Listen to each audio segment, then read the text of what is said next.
स्थानो भद्राः क्रतवो यन्तु विश्वतः। संसार के सभी दिशाओं से हमें नेक और शुभ विचार सतत प्राप्त हों। मानवता अपनी देवी है, ज्ञान हमारा भैया है, मेहनत अपनी बहना है, धरती माँ की गोदी में सत्य जीवन साथी संग हरहित जीते रहना है। समादरणीय महानुभावों, प्रिय बच्चों और उनके अभिभावकों, आप सभी को मेरा स्नेह भरा वंदन है। हम इस बाल चरित्र निर्माण नैतिक शिक्षा के ये जो हमने प्रवचन व्याख्यान माला आयोजित की है, उसके द्वितीय व्याख्यान में आप सभी का मैं हृदयपूर्वक स्वागत करता हूं। गत रविवार हमने जो विषय आपको बताया था वो था गायत्री मंत्र के माध्यम से हम अपने चरित्र का कैसे सुधार करें, हम अपने विचारों में कैसे सुधार करें, हम अपने आचरण में कैसे उन्नयन करें। ये मेरे ऐप का नाम है सांतसा, SANTASA। तो ये हमने आपको बताने की पिछले बार चेष्टा की थी। कुछ नए विद्यार्थी, नए बच्चे यदि जुड़े हों तो पिछले बार का जो बताया हुआ व्याख्यान है उसकी थोड़ी सी काल तक 2-3 मिनट तक पुनरावृत्ति करते हुए हम उस विषय को आगे ले जाएंगे। तो मैंने बताने का आपको प्रयास किया था, गायत्री मंत्र में ओम है, ओम में भी 3 चरण है, अ, उ और म, ये 3 शब्दों से ओम बना है। फिर आगे ओम के बाद हम बोलते हैं भू, भुवः और स्वः। उसका हमने अपने आप से संबंध जोड़ के आपको बताया था। भू का मतलब है आउटर लेयर, भुवः का मतलब है इनर लेयर और स्वः का मतलब है इमॉर्टल लेयर। उसको हमारी सांस्कृतिक भाषा में स्थूल शरीर, सूक्ष्म शरीर और कारण शरीर या कारण अवस्था नाम से भी कहा जाता है। उसको भू, भुवः, स्वः भी कहते हैं और भूलोक, अंतरिक्ष लोक और द्युलोक भी कहते हैं। तो उसमें हमने आपको बताया था कि हमारा जो आउटर लेयर है, ये जो शरीर है, इसमें परमात्मा हमको लिंग निर्धारण और जाति निर्धारण हमारे लिए करते हैं। लिंग माने जेंडर, पुरुष स्त्री, और जाति निर्धारण माने जो जन्म में एक जैसी होती है और जन्म से लेके मृत्यु तक एक जैसी बनी रहती है, जैसे मनुष्य, पशु, पक्षी आदि। तो ये जातियां हैं। ये हमारा बाहरी शरीर के साथ इसका संबंध है। और हमने ये भी बताया था कि बाहरी शरीर जो है हमारा 7 धातुओं से बना हुआ है। 7 धातुएं कौन कौन सी हैं? पहला है रस, दूसरा है रक्त, तीसरा है मांस, चौथा है मेद, पांचवा है अस्थि, छठा है मज्जा और सातवां है शुक्र। शुक्र के 2 विभाग हमने बताए थे, एक रज, एक वीर्य, यानी मेल के लिए वीर्य और फीमेल के लिए रज। इससे हमारा ये 7 धातुओं से हमारा आउटर लेयर यानी बॉडी बनी हुई है, जिसको गायत्री मंत्र में भू नाम से कहा गया। फिर हमने भुवः की बात आपको बताई थी। भुवः में हमारा अंतःकरण चतुष्ट है। अंतः माने भीतर, इनर, करण माने टूल, साधन, और चतुष्टय माने 4, यानी अंदर के काम करने के 4 साधन हमने बताए थे। मन, बुद्धि, चित्त, अहंकार। मन का काम है संकल्प विकल्प करना, यानी सोचना। एक ही विषय में 2 तरह के विचार, खाऊं या नहीं खाऊं। खाऊं यह विचार संकल्प हो गया, नहीं खाऊं यह विचार हो गया विकल्प। तो इस तरह से मन का काम है विचार करना, जिसमें संकल्प विकल्प होता है। बुद्धि का काम हमने बताया था डिसीजन मेकिंग, निर्णय करना, सॉर्ट आउट करना यानी छांटना, और टू चूज, चुनना, ये बुद्धि के मुख्य काम है। तीसरा हमने बताया था चित्त।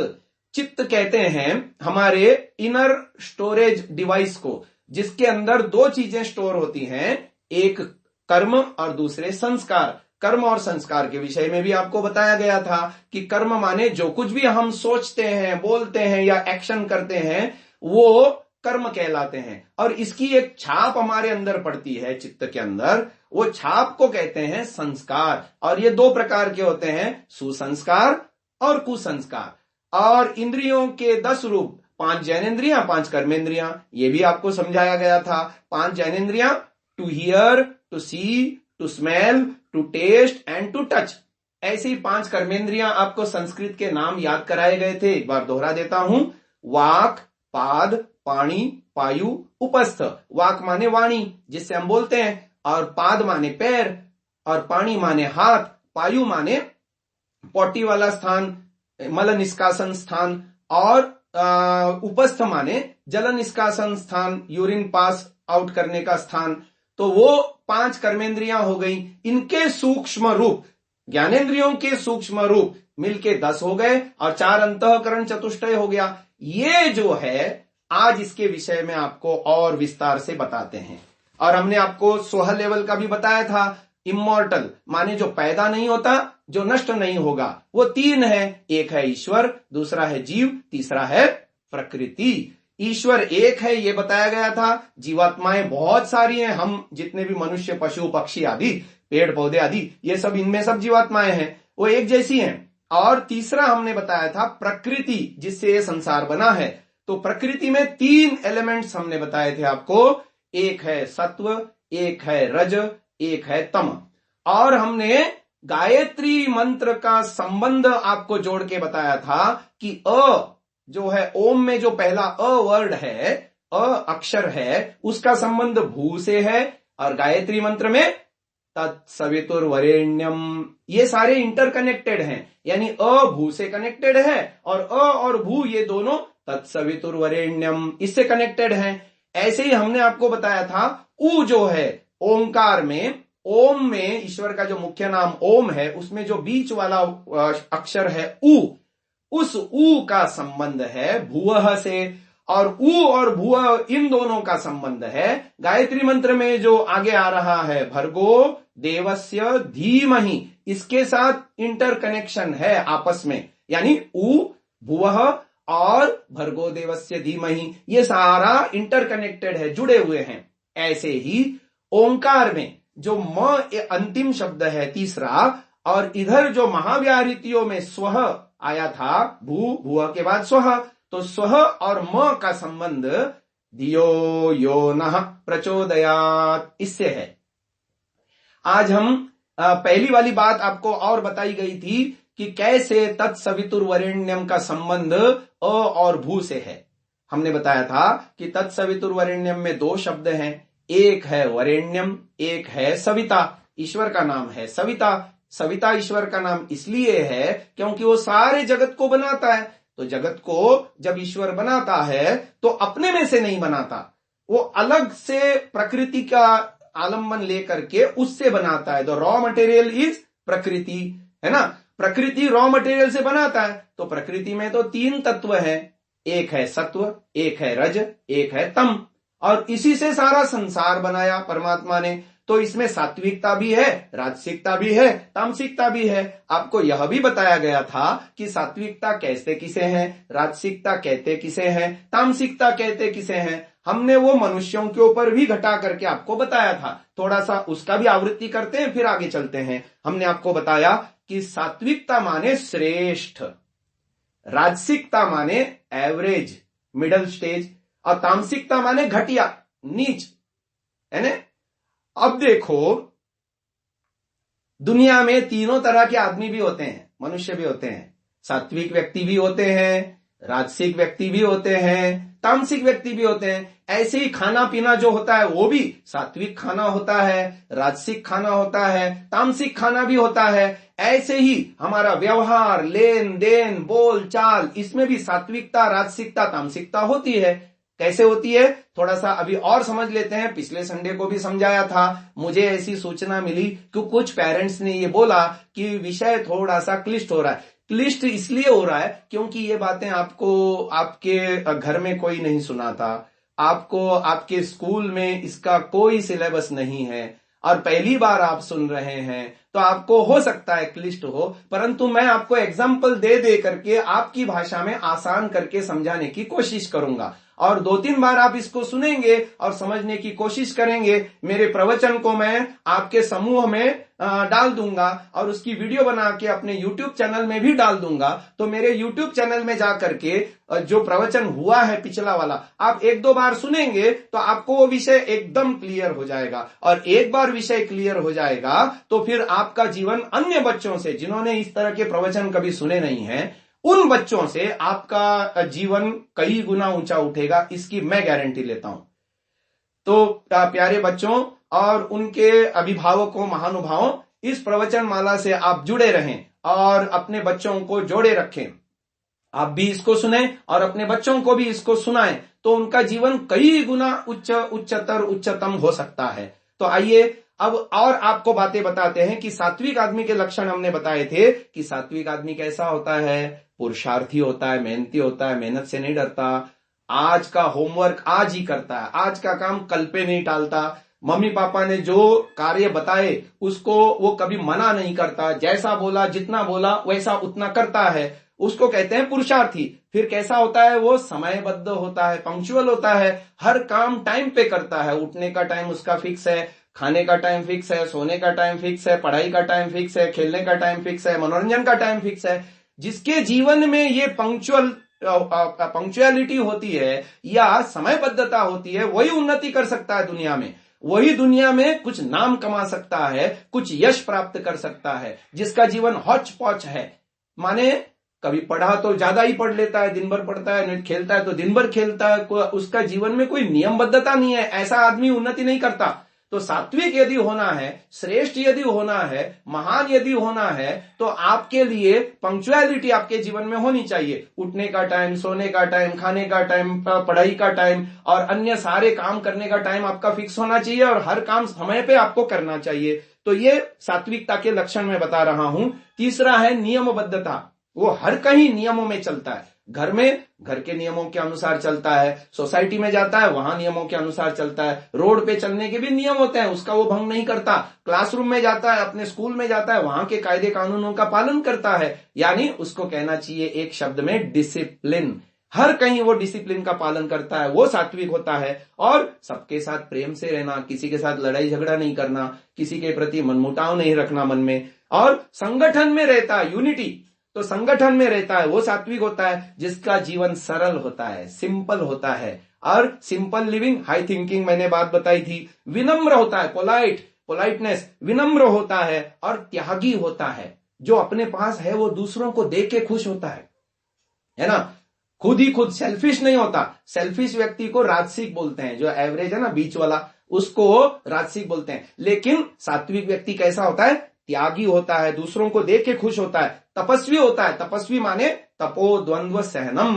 तो मैं बता रहा था ये सात्विकता के गुण हमने आपको बताए कि वो, मैं तपो द्वंद्व सहनम की बात आपको बता रहा था कि तप माने जंगल में जाकर के साधु बन जाना, इसको भी तप कहते हैं, वो उच्च श्रेणी का तप है। लेकिन जो घरों में रहते हैं, स्कूल में विद्यार्थी हैं, या ऑफिस में काम करने वाले हैं, या और कहीं भी सामान्य व्यक्ति भी तपस्वी हो सकता है। कैसे हो सकता है, तो उसको द्वंद्वों को समझना है और उसको अपने जीवन में सहन करते जाना है। अर्थात जो अप एंड डाउन आते हैं ना जीवन में, जैसे भूख, प्यास, सर्दी, गर्मी, मान, अपमान, हानि, लाभ, ये सब जीवन में आता रहता है और उसको सहन करना, और जो हमने अच्छा गोल लिया है, लक्ष्य लिया है, उस लक्ष्य के प्रति बढ़ते रहना। ये नहीं कि थोड़े से असफलता आई तो हार करके बैठ गए, हारना नहीं और कभी बैठना नहीं, झुकना नहीं, अपने काम के लिए डेडिकेटेड हो जाना, समर्पित हो जाना और जीवन में आए हुए द्वंद्वों को सहना, इसका नाम तप है। तो जो तप करता है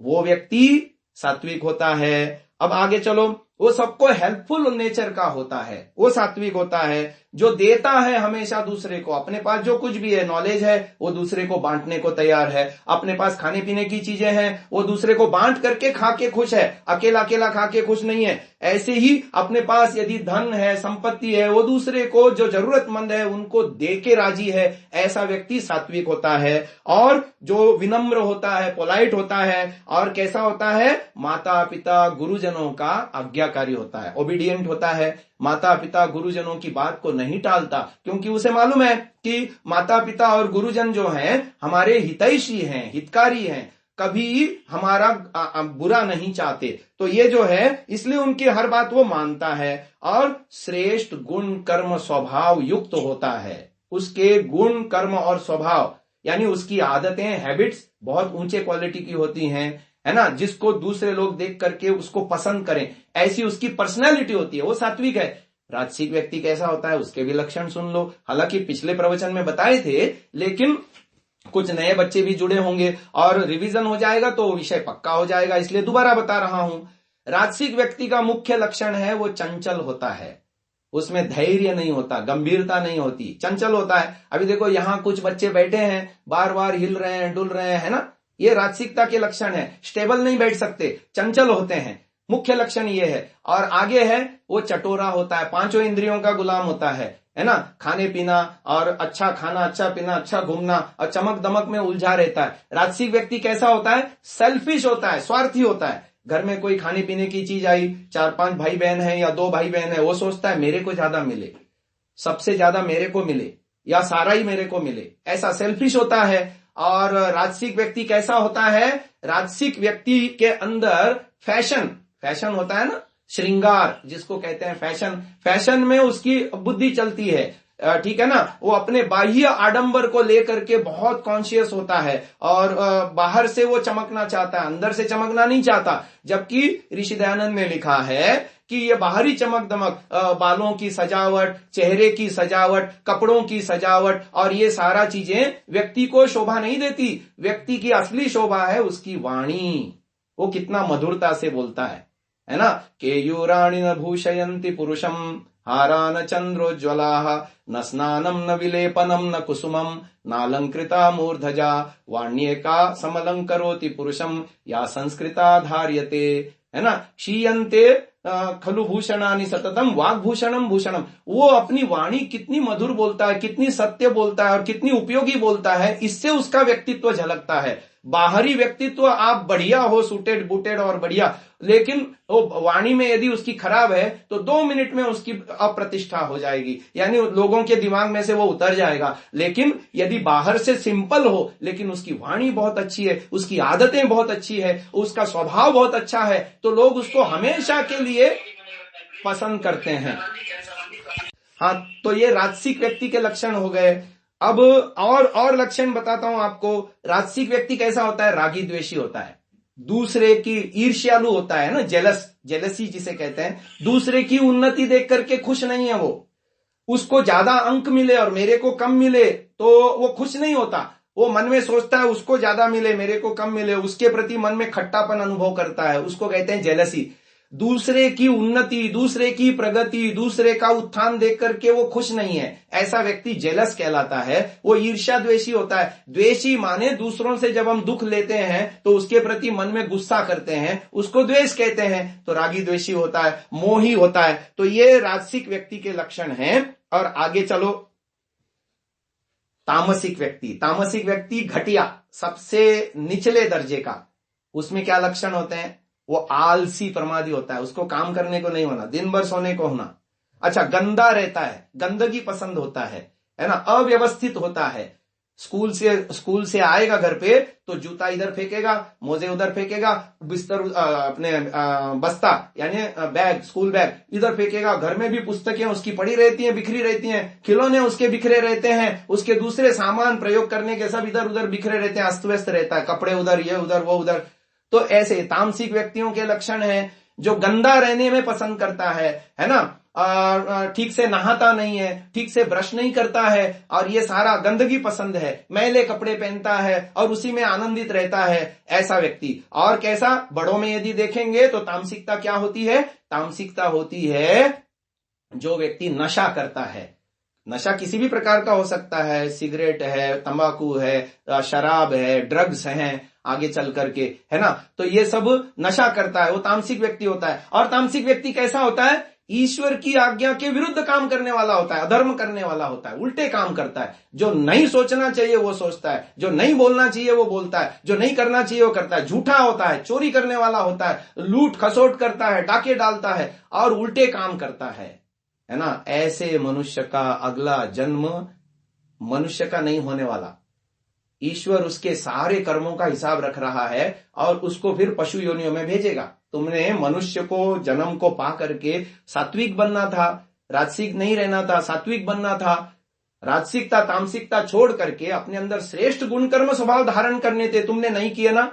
अब मेरी बारी है, अब मैं तुमको कर्मों का फल दूंगा और तुमको कुत्ता, बिल्ली, घोड़ा, बकरा आदि ये सब बनाऊंगा अगले जन्म में। ये ईश्वर की ओर से तय है नियम, है ना। तो अब आप देखिए, तत्सवितुर्वरेण्यम की बात हमने बताई थी। ये संसार जो परमात्मा ने बनाया, त्रिगुणात्मक बनाया, सात्विकता, राजसिकता, तामसिकता तीनों हैं इसमें। हमको चुनना है सात्विकता, हमको चुनना है बढ़िया, श्रेष्ठ, श्रेष्ठ को चुनना है। मध्यम अथवा घटिया को हमको नहीं चुनना है, मध्यम अथवा घटिया होकर के हमको नहीं रहना है। अपने जीवन को उच्चतम और उच्चतम तक ले जाना है। तो ये हो गया तत्सवितुर। वरेण्यम शब्द मैंने आपको बताया, वरेण्यम माने टू चूज, टू चूज, चुनना, हमको चुनना है, सत्व गुण चुनना है जीवन में। हर कहीं देखने में सत, बोलने में सत, लेन देन में सत, व्यवहार में सत, विचारों में सत, खान पान में सत, पहराव में सत। जब हम ये सात्विकता को चुनते हैं तो हमारा बाह्य जीवन भू लेवल स्वस्थ होता है, पवित्र होता है, निर्मल होता है, हमारी आदतें अच्छी बनती चली जाती हैं, हमारे विचार उन्नत होते चले जाते हैं। तो ये भू लेवल की बात हो गई, तत्सवितुर्वरेण्यम। अब अगला वाला चरण में हम आते हैं। अगला वाला चरण है गायत्री का भर्गो देवस्य धीमहि। शब्दों का अर्थ जो महर्षि दयानंद जी ने किया है, भर्ग माने क्लेश नाशक, और देवस्य का अर्थ किया है उस पवित्र देव का, कामना करने योग्य ईश्वर का। देव यहां ईश्वर के लिए कहा गया है, और षष्ठी विभक्ति है, षष्ठी विभक्ति में होता है का, यानी परमात्मा का। देवस्य धीमहि माने हम ध्यान करते हैं। बच्चों, केवल इतना ही अर्थ नहीं है इसका, इसका संबंध जैसे मैंने कहा ना भुवः लेवल से है, और भुवः लेवल में जैसे मैंने कहा हमारा सूक्ष्म शरीर है, मन, बुद्धि, चित्त, अहंकार। अब आपको एक बात समझाते हैं। हम जीवात्माएं सारे बंधन अवस्था में हैं। बंधन काय का है हमारे ऊपर?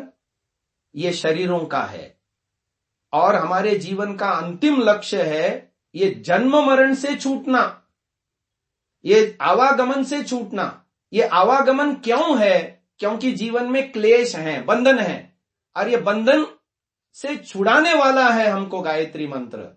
जब हम ये जप करते हैं भर्गो देवस्य धीमहि, हे परमात्मा मुझे सब प्रकार के क्लेशों से छुड़ा दो, मुझे सब प्रकार के दुखों से छुड़ा दो। तो आपको पता होना चाहिए दुख कितने प्रकार के होते हैं। आइए हम आज आपको बताते हैं। दुख 3 प्रकार के होते हैं। आप भी बोलिए, माइक ऑन मत करिए, लेकिन आप बोलिए। आपके बोलते हुए मैं ओठ हिलते हुए देखना चाहता हूं। पहले दुख का नाम है आधि दैविक दुख। क्या कहा मैंने? आधि दैविक दुख। दूसरे प्रकार का दुख है आधि भौतिक दुख, आधि भौतिक दुख। और तीसरे प्रकार के दुख का नाम है आध्यात्मिक दुख। फिर दोहराता हूं मैं, आध्यात्मिक दुख। तो आधि दैविक, आधि भौतिक और आध्यात्मिक 3 प्रकार के दुख हैं, क्लेश हैं हमारे जीवन में। और वो हमारे इनर लेवल यानी सूक्ष्म शरीर के अंदर अविद्या रूप में बैठे हुए हैं। ये दुख हमको देते रहते हैं, दुखी होते रहते हैं, और इसी के कारण हमारा बंधन भी है, और इसी के कारण हमको बार बार जन्म लेना पड़ रहा है ना। जन्म है तो दुख भी है। तो ये 3 प्रकार के दुख होते हैं। इसको अभी हम आपको समझाते हैं, ध्यान से सुनिए। जो आधि दैविक दुख है वो हमको जड़ों से प्राप्त होता है। अब ये जड़ क्या है? जड़ का ऑपोजिट वर्ड है चेतन। ये चेतन क्या है उसको आपको समझाते हैं, बहुत आसान है। जड़ माने नॉन लिविंग थिंग और चेतन माने लिविंग थिंग। जड़ और चेतन को कैसे हम डिफरेंशिएट करेंगे, अलग अलग कैसे करेंगे? देखो मैं आपको बताता हूं। जिसके अंदर नॉलेज होती है ना वो चेतन होता है। समझ, जिसके अंदर समझ होती है, नॉलेज होता है, वो चेतन होता है। पंखे के अंदर नॉलेज नहीं है, वो जड़ है, नॉन लिविंग थिंग, है ना।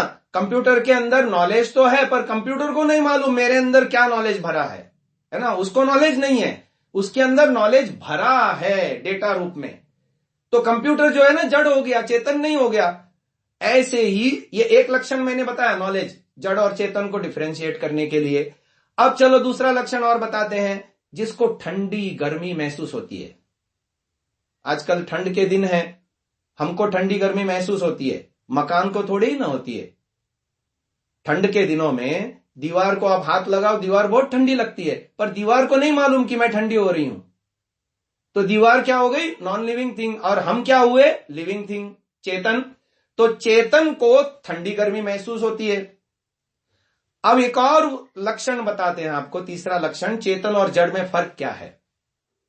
जो चेतन होता है उसको हानि लाभ समझ में आता है। हानि माने नुकसान, लाभ माने कुछ गेन करना, प्राप्त करना। हानि लाभ सुख दुख, या सुख दुख समझ लो। सुख माने हैप्पीनेस और दुख माने बुरा लगना किसी भी बात का। अब एक कुत्ता है और उसके जैसा ही दिखने वाला कुत्ते का खिलौना है। अब जो जीवित कुत्ता है, लिविंग थिंग, कुत्ता, डॉगी, उस डॉगी को आप रोटी दिखाओ तो वो पूंछ हिलाते हुए आपके पास आएगा, आपको चाटेगा, आपसे वो रोटी प्राप्त करना चाहेगा। और उस कुत्ते को आप जो है ना डंडा दिखाओ तो वो डर जाएगा और आपसे दूर भागना चाहेगा, है ना। लेकिन वैसा ही दिखने वाला कुत्ता नुमा खिलौना है ना, आजकल आते हैं ना, बाजार में मिलते हैं, हूबहू कुत्ते जैसे दिखते हैं खिलौने, है। तो उस कुत्ते के खिलौने को आप रोटी दिखाओ, वो पूंछ नहीं हिलाता। आप उसे डंडे से मारो तो वो चिल्लाता भी नहीं और ना डरता है, कुछ नहीं, क्योंकि उसको सुख दुख का अनुभव नहीं है, उसको हानि लाभ का अनुभव नहीं है कि ये रोटी मेरे लिए लाभदायी है तो मैं पूंछ हिला के जाऊं सामने वाले के पास, और ये डंडा मेरे लिए हानिकारक है, दुखदायी है, मैं डरूं इससे, ये खिलौने को पता नहीं है। तो जो लिविंग थिंग होती है उसको कहते हैं चेतन, और जो नॉन लिविंग थिंग होता है उसको कहते हैं जड़। वो हमको पता चलता है जिसके अंदर नॉलेज होती है, जिसको सुख दुख का अनुभव होता है, और जिसको जो है ये महसूस होता है ठंडी गर्मी, उसको चेतन अथवा जड़ कह सकते हैं। जिसमें नहीं होता अनुभव वो जड़ है, जिसको अनुभव होता है वो चेतन है। अब चलो, मैंने आपको 3 दुख बताए थे। पहला दुख बताया आधि दैविक। तो आधि दैविक का मतलब होता है जो नॉन लिविंग थिंग्स से हमको प्राप्त होता है। जितने भी जड़ चीजें हैं उन जड़ चीजों से जो दुख हमें प्राप्त होता है उस दुख का नाम आधि दैविक दुख है। दूसरे प्रकार का मैंने दुख आपको बताया आधि भौतिक। तो जितने भी लिविंग थिंग हैं उनसे जो हमको दुख प्राप्त होता है वो उसे कहते हैं आधि भौतिक दुख। और तीसरे प्रकार, अभी मैं अवसर देता हूं आपको 2 मिनट का केवल बता करके, ये तीनों दुखों का स्वरूप बता करके आपको क्वेश्चन आंसर के लिए मैं अवसर देता हूं। तो तीसरा जो दुख है वो दुख है आध्यात्मिक दुख। अपने से रिलेटेड जो दुख होते हैं, स्वयं से रिलेटेड, सेल्फ, उसको आध्यात्मिक दुख कहते हैं। अब ये तीनों को अलग अलग उदाहरणों से हम समझते हैं।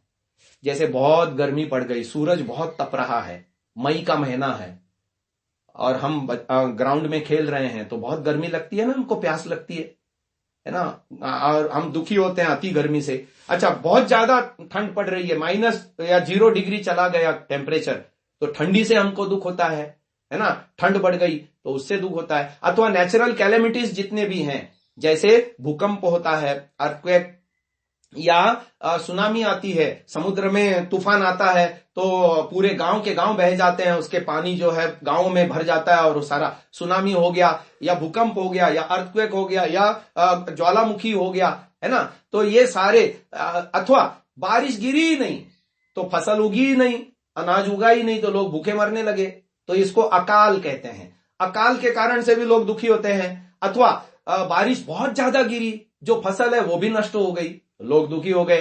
तो ये सारी जड़ चीजों से प्राप्त होने वाले दुख हैं। ऐसे ही हमारा मन और इंद्रियां भी जड़ हैं। मन इंद्रियों की चंचलता, अशांति से जो दुख हमें मिलता है वो भी आधि दैविक दुख है। अब चलते हैं आगे, आधि भौतिक। मैंने जैसे कहा लिविंग थिंग, दूसरे चेतनों से जो हमको मिलता है। जैसे किसी ने बिना कारण हमें डांट दिया, किसी ने बिना कारण हमें मार दिया, किसी ने बिना कारण हमारा अपमान किया, गाली बकी हमको, हमारे ऊपर झूठा आरोप लगाया। ये तो हुई मनुष्यों की बात। अब पशु पक्षियों की लेते हैं, है ना। हमारे लिए नया बैग लाया था हमारे पापा ने, माता ने, और उसको जो है बैग को चूहा आके कुतर गया, अब हम दुखी हो रहे हैं। या नया जूता था, उसको चूहा आके कुतर गया। या हम रास्ते में चल रहे थे, पीछे से कुत्ते ने हमको काट खाया, या बिल्ली ने हमको पंजा मारा, या कुछ चल रहे थे हम, या पेड़ के नीचे बैठे थे, ऊपर एक पक्षी बैठा था, उसने हमारे कपड़े के ऊपर बीट कर दिया, यानी शौच कर दिया और हमारे कपड़े खराब हो गए। अब जितने भी इस प्रकार के दुख हैं जो दूसरे चेतनों से, जो दूसरे लिविंग थिंग से हमको प्राप्त होते हैं, उसका नाम है आदि भौतिक दुख। और तीसरा मैंने बताया आध्यात्मिक दुख, जिन दुखों का कारण हम स्वयं होते हैं, हमारी गलतियों से जो हमको दुख मिलता है। फॉर एग्जाम्पल, उसने पढ़ाई की नहीं और जो परीक्षा में उसको बड़े बड़े अंडे मिल गए। अब जिसको 0 अंक मिलेंगे वो खुश होगा या दुखी होगा? दुखी होगा ऑब्वियसली। तो जो ऐसा जो दुख है, और जो व्यक्ति देखो रास्ते में एक व्यक्ति चल रहा है, कल्पना करो, चल रहा है, चलते हुए वो ऊपर साइन बोर्ड को देख देख के चल रहा, नीचे नहीं देख रहा, जबकि चलते हुए रास्ते को देख के चलना चाहिए, और वो ऊपर देख के चल रहा है। तो वो रास्ते में एक बड़ा सा पत्थर था, पत्थर से टकरा करके गिर गया, उसका घुटना छिल गया, अब दुखी हो रहा है। अब उसकी अपनी गलती से ये दुख मिला है उसे। ये जितनी भी बीमारियां हैं ना, अधिकांश बीमारियां अपने रहन सहन, खान पान आदि के गलतियों के कारण हम बीमार पड़ते हैं। तो ये जो बीमारियां हैं वो भी सब आध्यात्मिक दुख है। और कुछ व्यक्ति अज्ञानी होते हैं, अज्ञान के कारण भी दुख होता है। फॉर एग्जाम्पल, समाज में ये मान्यता फैली हुई है कि यदि हम कहीं अच्छे काम के लिए जा रहे हैं और बिल्ली यदि हमारा रास्ता काट जाए तो हमारा वो काम नहीं बनेगा, जबकि इस काम बनने का या न बनने का बिल्ली के रास्ता काटने से कोई संबंध ही नहीं था, लेकिन उसने ऐसा अंधश्रद्धा मान रखा है। तो अपनी अंधश्रद्धा के कारण, अब देखो वो इंटरव्यू देने जा रहा था और रास्ता काट गई बिल्ली, अब जाना तो है ही, पीछे नहीं आ सकता। अब वो जा रहा है और मन में डर डर के जा रहा है। मन का डर, जो सामने वाले इंटरव्यूअर ने क्वेश्चन पूछे, डर के कारण वो उत्तर नहीं दे पाया और इसलिए वो इंटरव्यू में फेल हो गया, और इल्जाम लगाया उसने बिल्ली के ऊपर, जबकि वास्तविकता ये नहीं है। अरे भाई, ये मनुष्य के अंदर, मनुष्य भी तो पाप करता है, मनुष्य भी तो पापी हो सकता है। क्या मनुष्य के रास्ता काटने से दिन भर बिल्ली को यदि खाना पीना न मिले तो बिल्ली ऐसा नहीं सोच सकती क्या कि ये मनुष्य की वजह से, इसी ने मेरा रास्ता काटा था और इसकी वजह से मुझे आज खाना पीना नहीं मिला, कहीं भी दूध नसीब नहीं हुआ?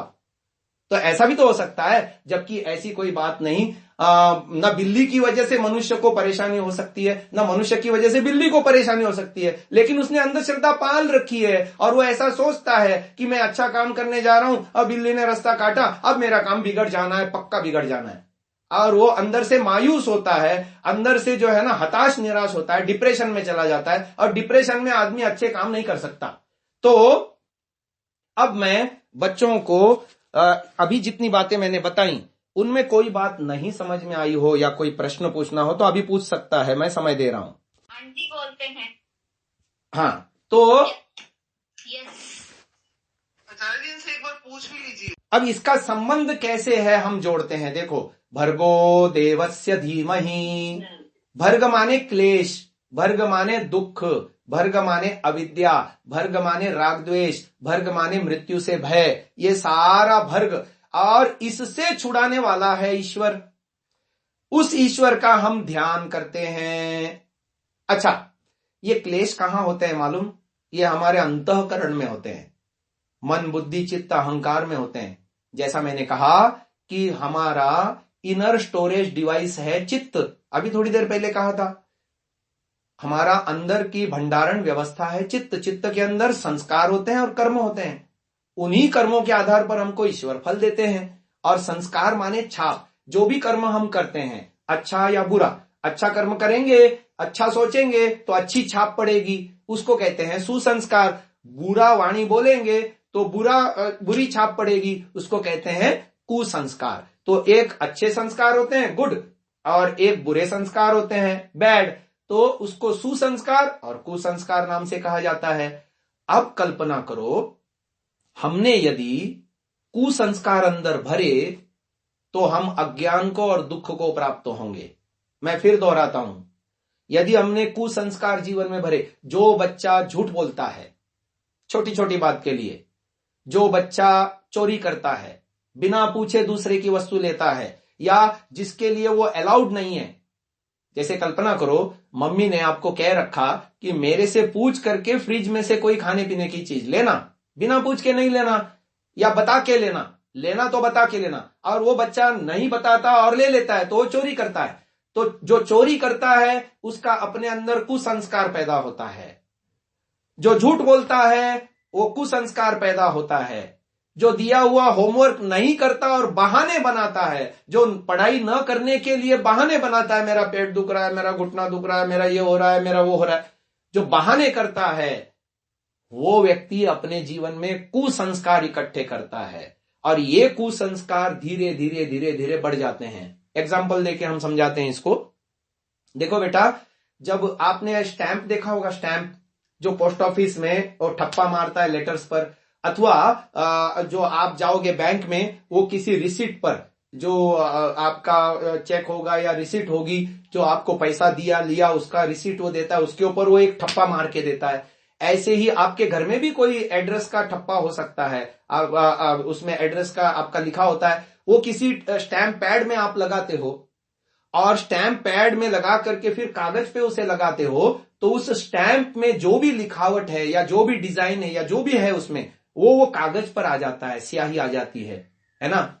अब कल्पना करो, मैंने एक बार स्टैंप लगाया, फिर वहीं उसी जगह दोबारा आपने स्टैंप लगाया, तो क्या होगा? पहले का जो ठप्पा था उस पे एक और ठप्पा पड़ गया, तीसरी बार और लगाया, चौथी बार और लगाया, तो ऐसा हो सकता है कि वो इतना ज्यादा हो सकता है कि आपको पढ़ने में भी नहीं आए क्या है वो। ऐसा ही हमारे अंदर भी होता है संस्कारों का।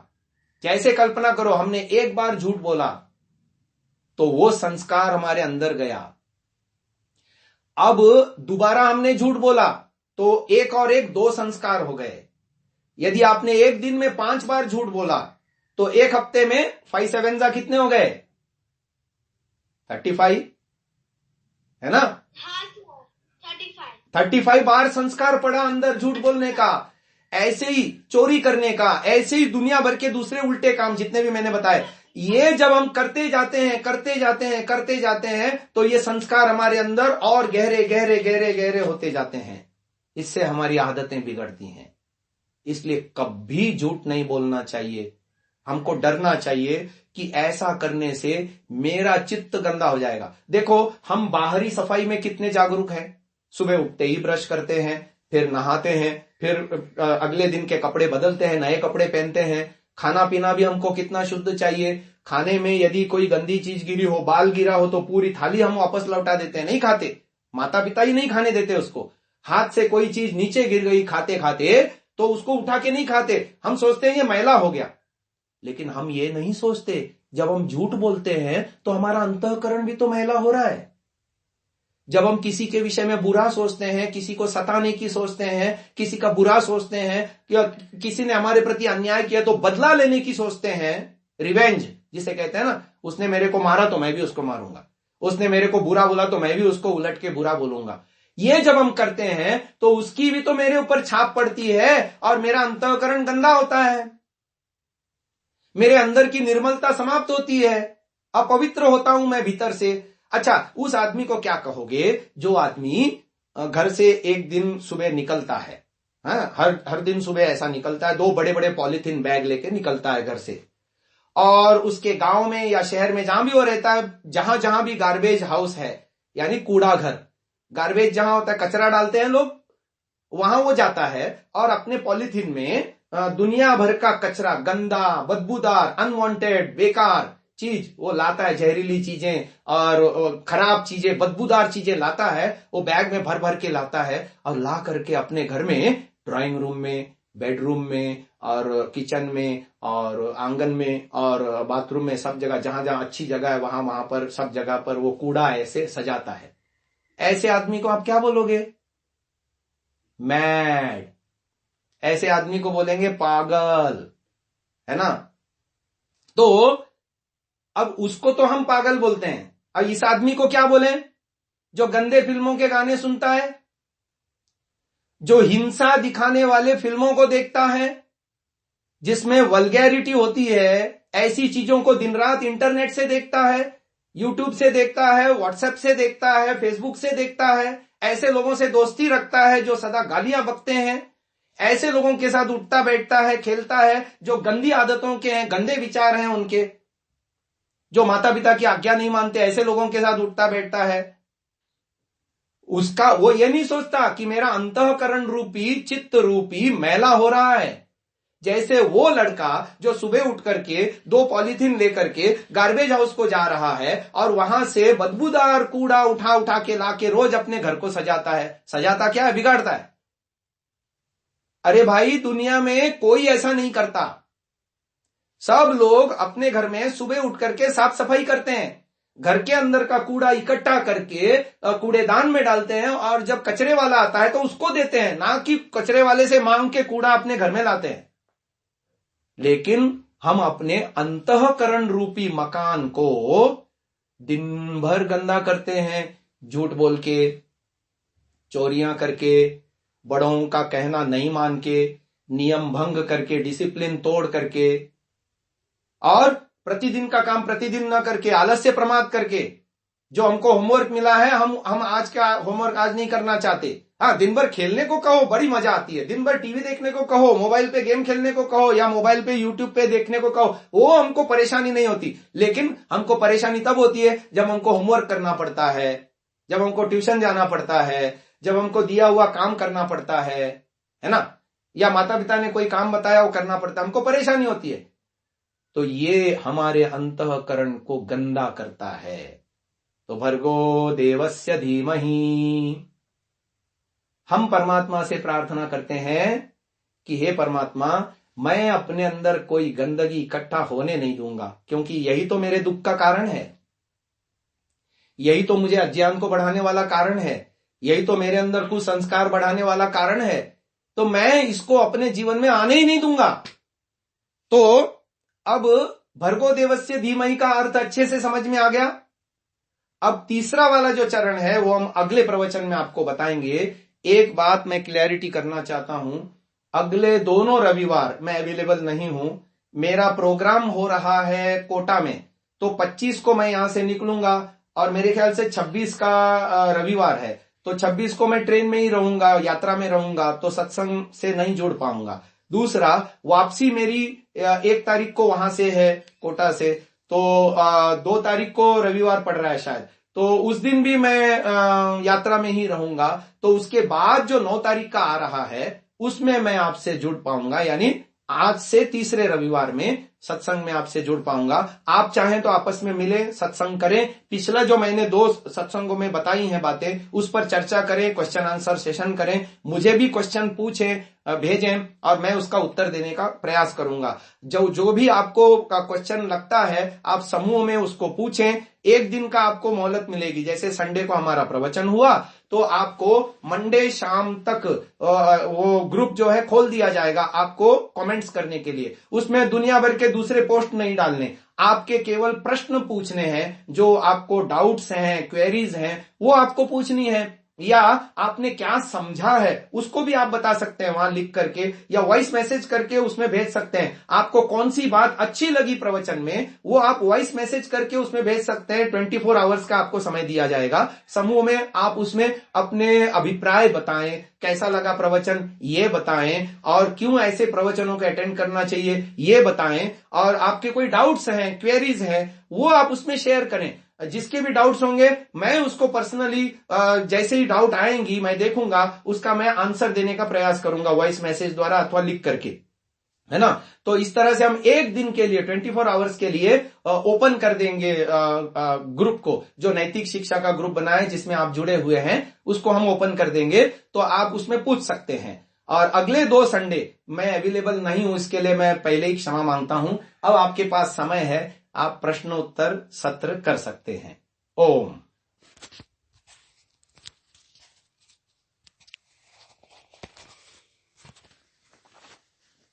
किसी के कोई प्रश्नों? इस वीडियो को पूरा देखने के लिए आप सभी महानुभावों का हार्दिक धन्यवाद करते हुए विनम्र निवेदन है, आज ही गूगल प्ले स्टोर से एंड्रॉयड के लिए सांतसा नामक ऐप को आप डाउनलोड करें।